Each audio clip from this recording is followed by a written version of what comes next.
Ya, pertemuan ke-7 kita bahas masalah yurisdiksi negara dalam hukum internasional. Ya. Kita lihat pengertian yurisdiksi. Kalau dalam bahasa Latin disebut jurisdiction, juris J. Ya, jadi kalau dalam bahasa Latin jadi J dia, bukan yuris. Juris DIC sio TIO, jurisdio. Yang sesungguhnya terdiri dari kata juris yang merupakan generatif dari jus yang berarti hukum dan dictio yang berarti dicre yang mengatakan, yang berarti tindakan atau perbuatan mengatakan. Ya. Jadi arti dari pengertian itu kalau kita lihat dari kamus hukum mengandung 3 pengertian. Yang pertama, kekuasaan, hak atau kewenangan untuk menafsirkan, menerapkan dan menyatakan hukum. Yang kedua, kewenangan pada negara memerintah dan membuat peraturan. Yang ketiga, batas-batas wilayah di mana kewenangan dapat dilaksanakan, jurisdiksi. Jadi kalau yang kita kenal dalam bahasa sehari-hari, jurisdiksi itu batas wilayah. Jurisdiksi Indonesia di wilayah perairan sampai batas mana? Itu yang kita lihat, yang kita banyak dengar, kapal penangkap ikan Malaysia melanggar jurisdiksi wilayah Indonesia. Makanya dibakar waktu masa Ibu Susi Pujiastuti. Sebenarnya bagus cara seperti itu supaya membuat efek jerah. Tapi nggak tahu Pak Jokowi pun tidak memperpanjang dalam periode keduanya Ibu Susi, dan bukan orang Gerindra kalau nggak salah, siapa itu, Menteri Kelautan dan Perikanan, orang Gerindra kayak kalau nggak salah saya. Ya, nggak ada kita dengar lagi bakar-bakar kapal kalau yang sekarang. Ya, kalau Ibu Susi itu memang dia bukan orang yang berpendidikan, tapi orang yang cinta lingkungan.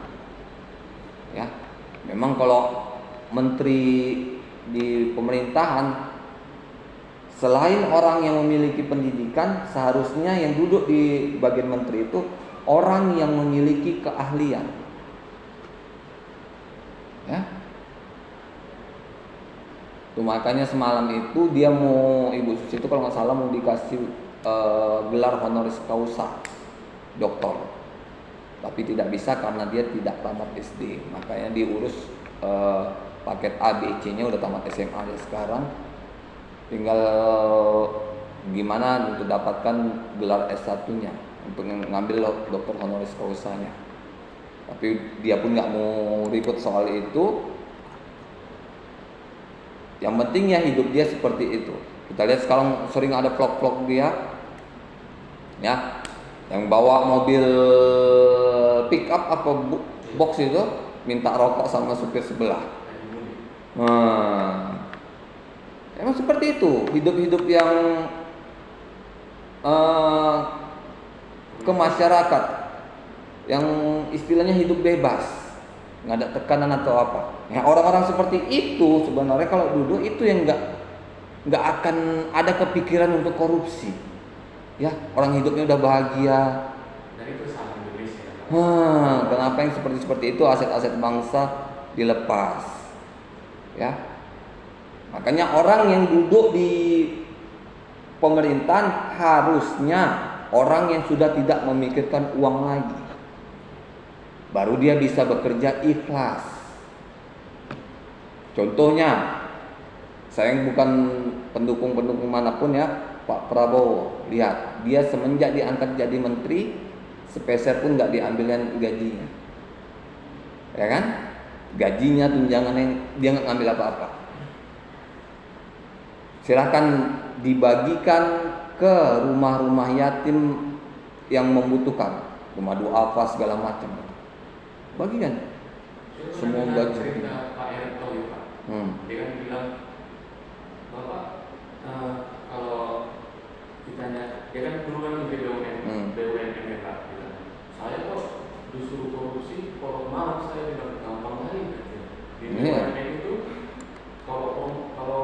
korupsi yang paling besar duitnya Pak itu di promosi jabatan. Iya, memang iya. Kita tinggal jual SK ya.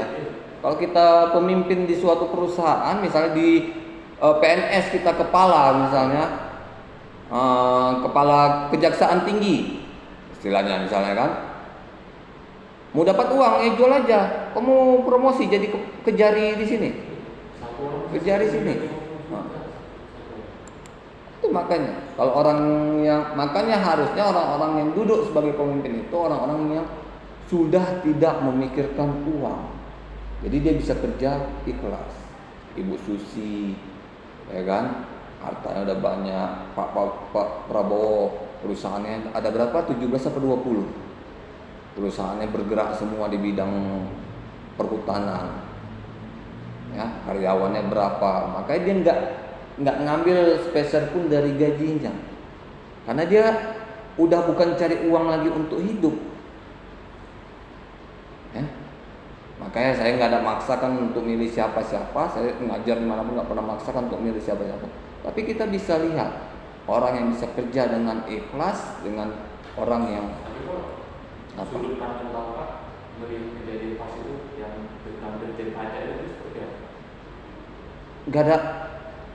Itu kan kalau istilahnya keluarnya kasus-kasus seperti itu kebanyakan kan karena unsur-unsur politik. Ya, banyak yang dicetuskan, yang terakhir tidak ada pembuktian.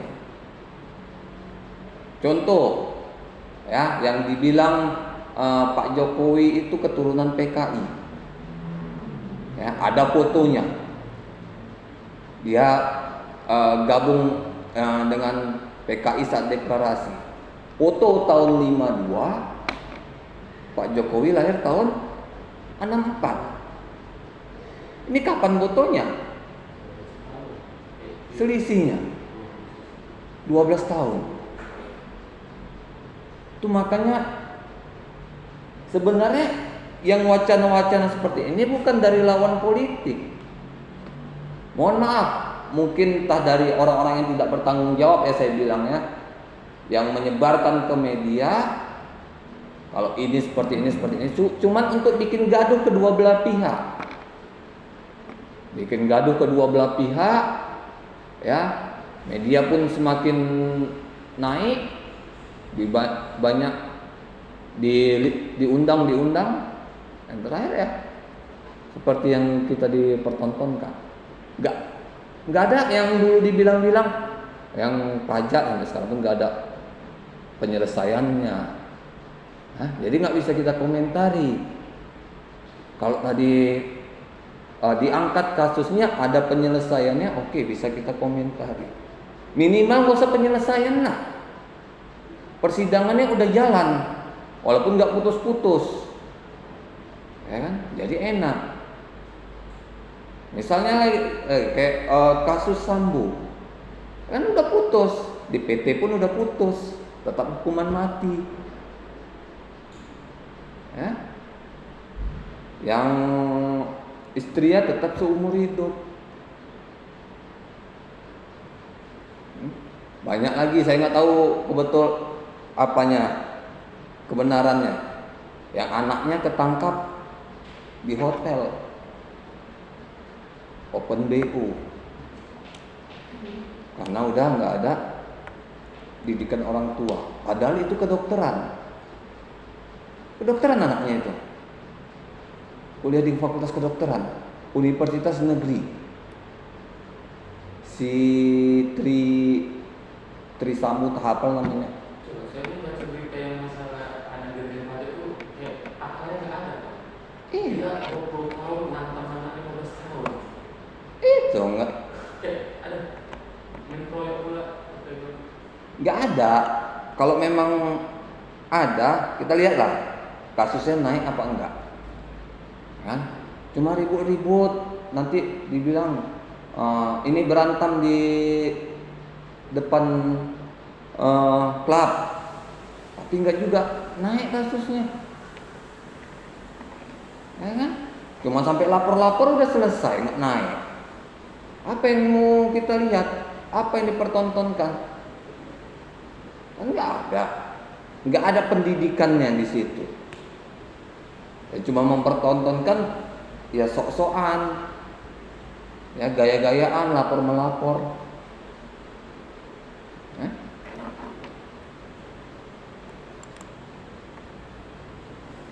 Yang kedua, hubungan yurisdiksi dengan kedaulatan negara.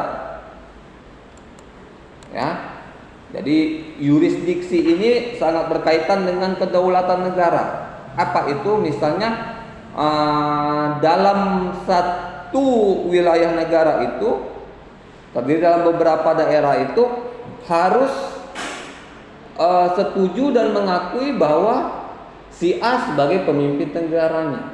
Jadi semua berdaulat. Ya, dalam bagian ada wilayah untuk mengakui negara baru, ya, negara A misalnya ada beberapa bagian wilayah negaranya, ini harus semuanya setuju, bukan hanya di wilayah kota administrasi pemerintahannya, tapi wilayah-wilayah bagiannya juga harus setuju. Kalau ini akan dibentuk sebagai negara, pemimpin negaranya si A dapat berjalan. Ya, jadi kedua hal ini harus berjalan dengan seimbang. Kalau enggak ya sama aja. Ya, misalnya di negara A wilayah satunya mengakui, wilayah dua tidak, tiga tidak. Ya itulah yang terakhir tidak diakui negara sebagai negara merdeka. Ya. Kalau negara merdeka, semua negara itu semua bagian negara itu harus mengakuinya. Jenis-jenis yurisdiksi negara yang pertama dapat digolongkan dari perspektif ini, yurisdiksi dapat digolongkan pertama yurisdiksi legislatif. Itu untuk membuat atau menetapkan suatu peraturan perundang-undangan untuk mengatur suatu objek. Jadi kalau legislatif itu selalu kaitannya dengan pembuat peraturan perundang-undangan. Ya. Jadi kalau ada mengakui sebagai suatu negara, maka harus ada lembaga pembuat peraturan perundang-undangannya.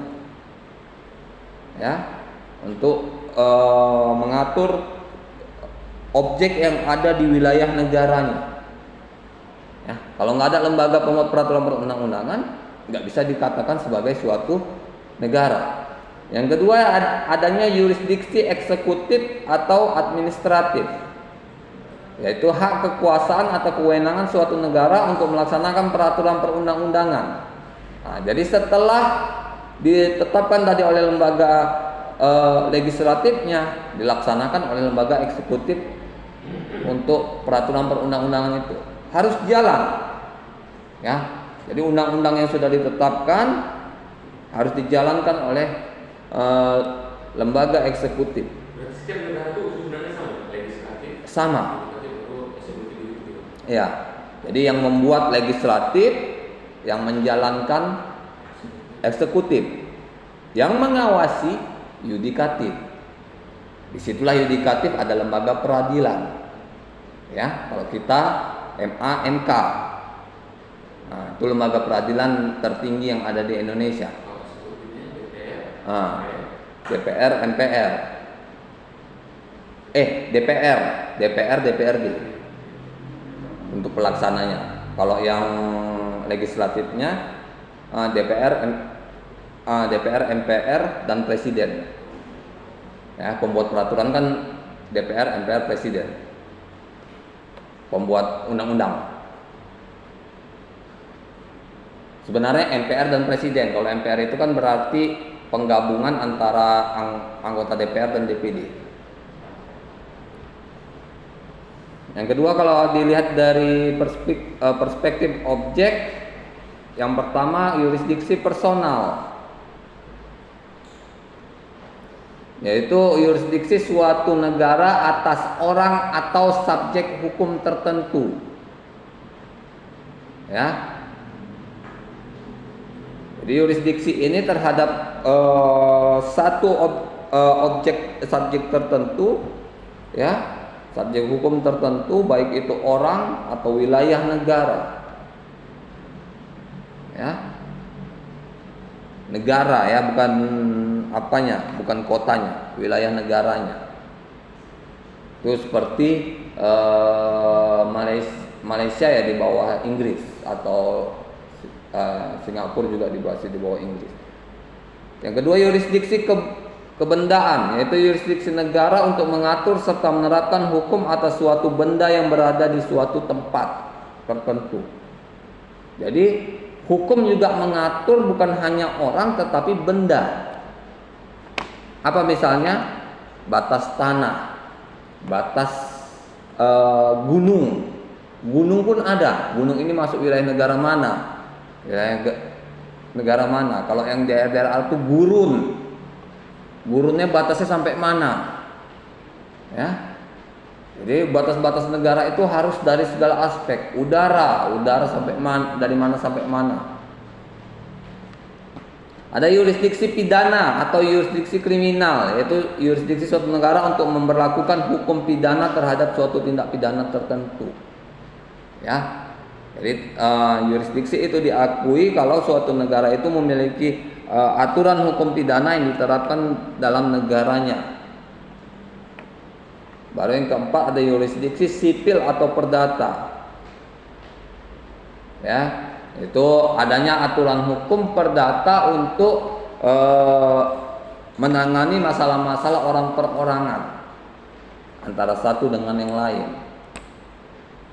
Ya, harus dibuat, harus suatu negara itu harus ada memiliki peraturan yurisdiksi sipilnya juga, biar diakui sebagai suatu negara. Jadi selain mengakui tindak kriminal, hubungan antar personal juga harus diatur. Dalam perspektif ruang dan tempat objek yang diaturnya, yang pertama yurisdiksi teritorial atau wilayah. Ya. Jadi jelas batas-batas wilayahnya, teritorinya.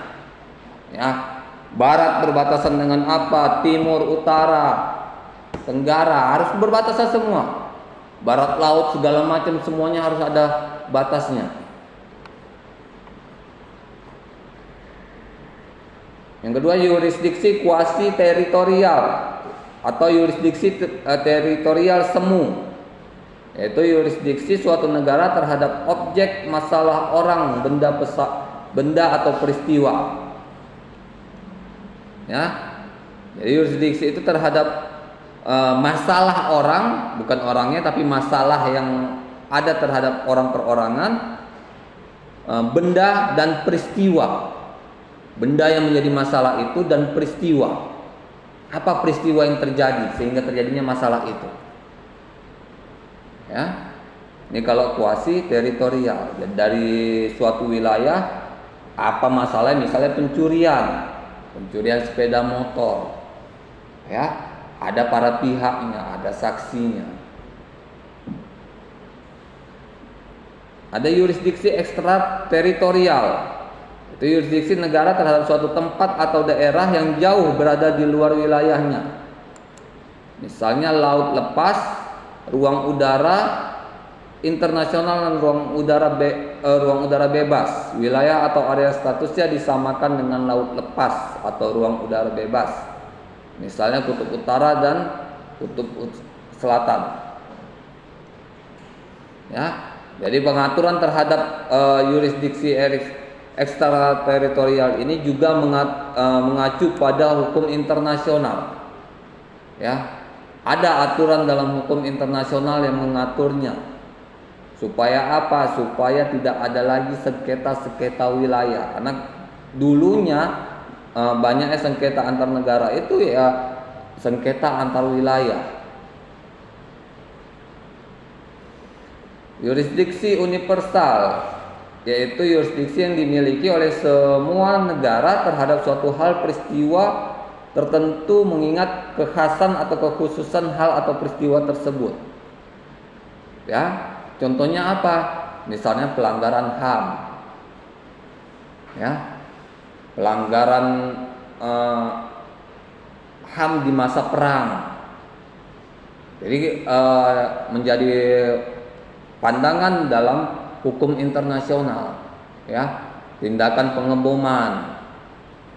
Ya, yang kalau terjadi pengeboman misalnya kayak di Bali 2004-2005 terjadi pengeboman, yang bereaksi bukan hanya Indonesia, tapi seluruh negara. Seluruh negara walaupun tidak ada kejadian bom membuat aturan terorisme. Malaysia membuat, Singapura membuat, semua membuat. Hah? Itulah dia jurisdiction universal. Kejadiannya di satu titik, tapi seluruh negara kompak membuatnya.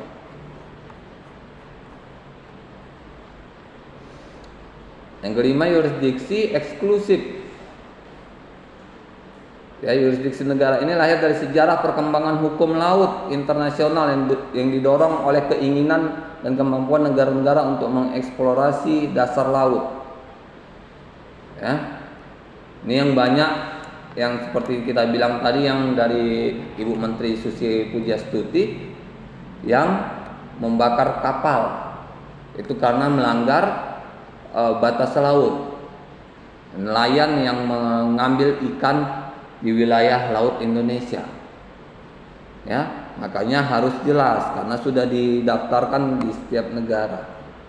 Ya, seperti juga kalau yang terakhir itu ada latihan militer dari negara mana itu ya? Australia ya, Australia atau apa yang dihadang oleh tentara Indonesia, disuruh turun. Kalau enggak ditembak jatuh.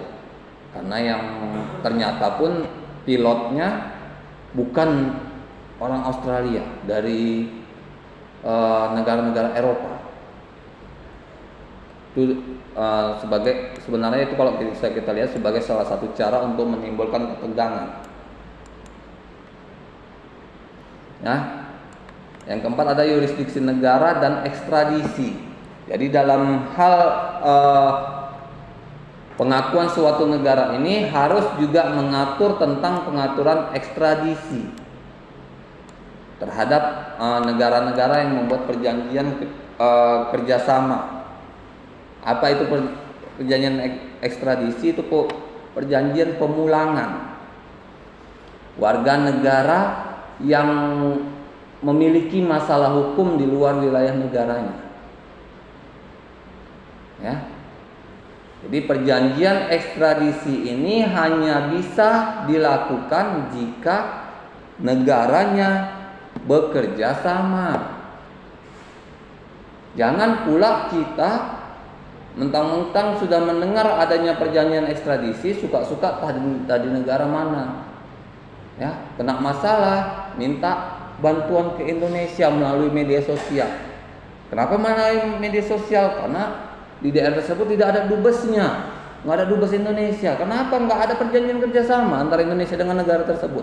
Contoh misalnya negara Israel, ya nggak ada perjanjian kerjasama antara Indonesia sama Israel. Maka di Israel nggak ada dubes Indonesia, di Indonesia nggak ada dubes Israel. Jadi kalau ada yang berkunjung ke sana, ya bagus-bagus saja, jangan bikin masalah karena nggak akan ada penyelesaian jika terjadi masalah. Ya. Kita bisa cari tahu, misalnya kita mau jalan-jalan ke negara Eropa, cari tahu di internet, ada nggak perjanjian kerjasama di situ. Tapi kalau mahasiswa yang di London Inggris itu Pak? Yang mana itu? Ada beberapa deh.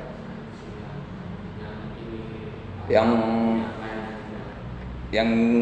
Yang sampai ngebunuh. Iya. Yang dia kasih sama temen ini video. Iya. Ya, itu memang kan dia balik ke negara. Kalau pengaturan terhadap diri kita itu balik ke negaranya masing-masing. Kalau di Inggris itu boleh, ya kan? Tapi si korban kan bukan warga negara Inggris, ya kan? Misalnya warga negara Malaysia atau apa, ya. Itu boleh nggak dilakukan terhadap warga negara Malaysia? Nggak boleh. Makanya diproses sama dari pihak Inggris. Masih ditahan karena tidak ada permohonan dari pihak keluarga untuk dipulangkan. untuk diselesaikan. Tapi kalau Indonesia bantu juga malu juga sih Pak. Iya, Mau apa nyelamatkan kayak gitu. makanya keluarganya pun malu juga. Saya rasa keluarganya malu karena keluarganya sampai sekarang pun tidak ada melakukan permohonan kepada presiden untuk ekstradisi. Ya, yang banyak kalau ekstradisi ini waktu hukuman mati di Arab Saudi. TKI yang hukuman mati di Arab Saudi memohon kepada pemerintah Indonesia untuk dilakukan ekstradisi. Hati-hati kalau kalian TKI ke Arab Saudi, lihat hukuman mati bisa dicabut kalau ada pengampunan dari keluarga korban. Ya, pengampunan dari keluarga korban pun baru bisa terlaksana kalau misalnya sudah ada perjanjian dendanya. Ya, sudah ada kesepakatan dendanya yang harus dibayar. Nah, makanya kalau kalian mau jadi TKI nggak ada masalah, silakan. Tapi berbuat yang positif-positif. Berangkatnya pun dengan cara-cara yang benar. Besar kok gajinya.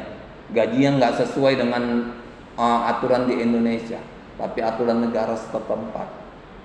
Ya, ada orang yang jadi TKI misalnya cuma 2 tahun 3 tahun untuk buat modal, untuk buat usaha di Indonesia. Pulang dia ke Indonesia bisa buka showroom. Ya, bisa kalau mau apa, bersakit-sakit 2-3 tahun kerja di negara orang, sampai sini mau buka apa, misalnya yang menjanjikan showroom mobil, showroom kereta, ya kan? Apa misalnya rumah sakit, menjanjikan. Ya, makanya TKI yang berangkat ke luar negeri itu ada 2. Pertama memang dia hanya berpikir cari kerja. Ya. Yang kedua memang gimana ke depannya lebih maju. Ya, misalnya mau buka konter ponsel misalnya. Ya, konter ponsel bukan hanya jual apanya tapi jual ponselnya juga yang besar misalnya. Berapa butuh modalnya? Misalnya 1,5 M. Jadi dia harus menyiapkan 2 M. Ya. Dia hitung gajinya di negara tujuan berapa lama baru selesai. Ya, dengan misalnya gajinya 25 juta. Dia makan di rumah majikannya, bilanglah kebutuhannya habis 5 juta sebulan. Di luar yang kebutuhan lainnya lah, karena kebutuhan pokok biasanya udah dari majikannya. Kan 20 juta kalau istilahnya 2 M misalnya 10 tahun udah bisa saya rasa. Dia kerja 10 tahun untuk mencari 2 M misalnya. Bisa bikin konter HP yang besar dengan barang-barang yang lengkap, HP-HP yang lengkap. Karena kan kalau bikin konter HP itu sebenarnya murah. Yang mahal itu modal kita untuk mempunyai HP-HP itu. Apalagi HP-HP merek-merek yang tinggi. Ya, karena HP-HP merek tinggi itu pun keuntungannya pun tinggi. Dan kita harus pasang lagi asuransi atau kemalingan atau apa segala macam. Ya, selain dari CCTV juga asuransi harus dihitung semua. Ya, ada memang yang kerja cuma 5-10 tahun pulang jadi pengusaha dia. Ya, memang dia berpikir untuk maju. Ya, karena seenak apapun kita kerja di luar negeri, tetap itu negara orang. Kita nggak paham dengan aturan seperti itu. Makanya saya heran ada mahasiswa saya yang 2009 dia tamat, bukan 2009 maaf, 2009 berarti 2013 dia tamat, 2012 atau 13 dia tamat. 12 kalau tamat misalnya, 2013 dia berangkat ke Belanda sampai sekarang nggak pulang. Nggak tahu entah apa kerja dia di sana. Padahal dia sarjana hukum, bukan untuk sekolah. Disuruh pulang dia udah nggak apa lagi, udah nggak mau lagi. Di sana ada ibunya, orang tuanya masih di sini. Ya, jangan sampai, karena seperti saya bilang, saya selalu bilang pada mahasiswa saya, sehebat apapun kalian, kalau kalian asalnya dari kampung, kalian keluar, sehebat apapun kalian jadinya di luar, ingat balik ke kampung, bangun kampung. Contoh nyata kita adalah Sadio Mane. Berapa gajinya di Liverpool, sekarang di MU. Ya, HP-nya retak. Bukan nggak bisa dia beli HP termahal mungkin bisa belinya 10. Ya, mobilnya biasa saja. Untuk apa? Lihat apa yang dilakukannya. Dia membangun rumah sakit di negaranya, di Senegal, membangun sekolah, membangun panti asuhan, segala macam dibangunnya. Maju desanya. Memang seperti itu harusnya. Kalau kalian dari desa, bangun desa kalian. Ya. Jangan bangga kalian rumah mewah di luar kota. Ya. Kalau kalian PNS misalnya, biarkan kalian tinggal di rumah dinas saja. Uangnya kalian tabung, kalian beli rumah di desa. Ya, karena gimana pun, ya, kalian hebatnya kerja di masa muda, tua kalian akan kembali ke kampung. Ke kampung halaman, pasti kalian akan kangen atau rindu dengan kampung halaman walaupun sudah tidak ada orang tua di sana. Ya, mengenang-enang masa kecil sama orang tua. Maka saya selalu ajarkan, bangun. Kalau saya memang asli Medan, kampung halaman saya di sini di Medan. Saya pun bangun ya daerah-daerah tempat tinggal saya aja. Kalau kalian memang dari apa, jangan malu. Kalian boleh kerja di mana aja, tapi ingat kirim ke orang tua. Contoh, terakhir kita ambil contoh Achraf Hakimi. Ya, mungkin kalian ada dengar beritanya. Ya, pemain Maroko dibeli dari Inter 120 juta, digaji di PSG sekarang itu kalau nggak salah saya per minggunya 20 miliar.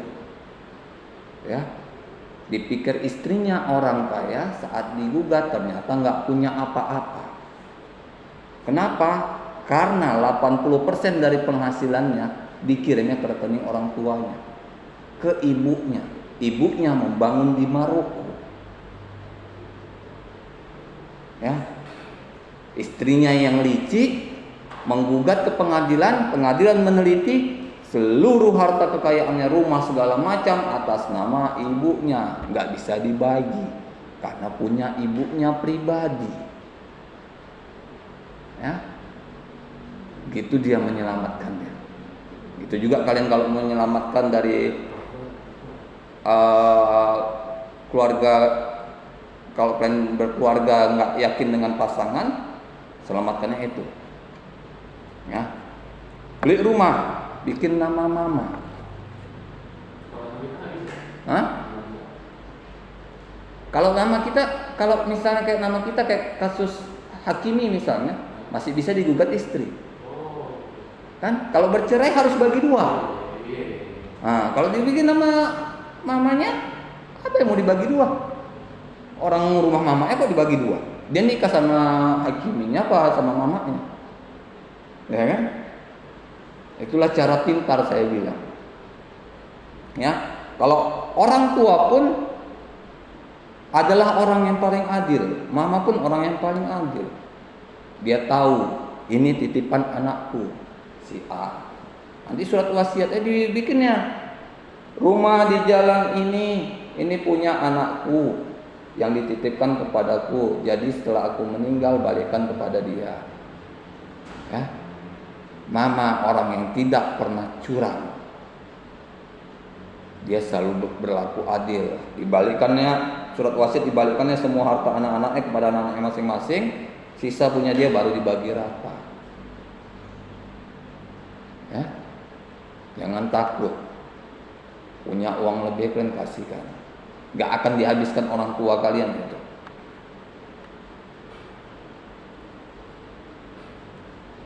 Nanti gajian kirim ke mama pasti terkejut. kok banyak kali nih ngirim.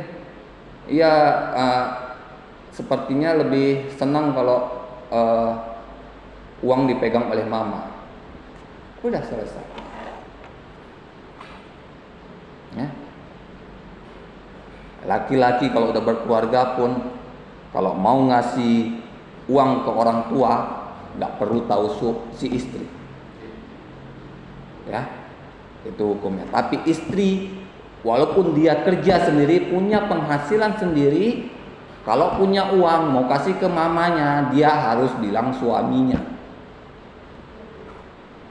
Ya, nggak bisa kalian perempuan diam-diam transfer ke mama, nggak tahu suami. Karena kalau sampai ketahuan bakal ribut. Ya, memang nggak dibenarkan juga dalam agama Islam. Nah, inilah pertemuan kita sebelum meet, ya. Bila kurang saya mohon maaf. Kita ketemu lagi di ujian meet dan pertemuan selanjutnya.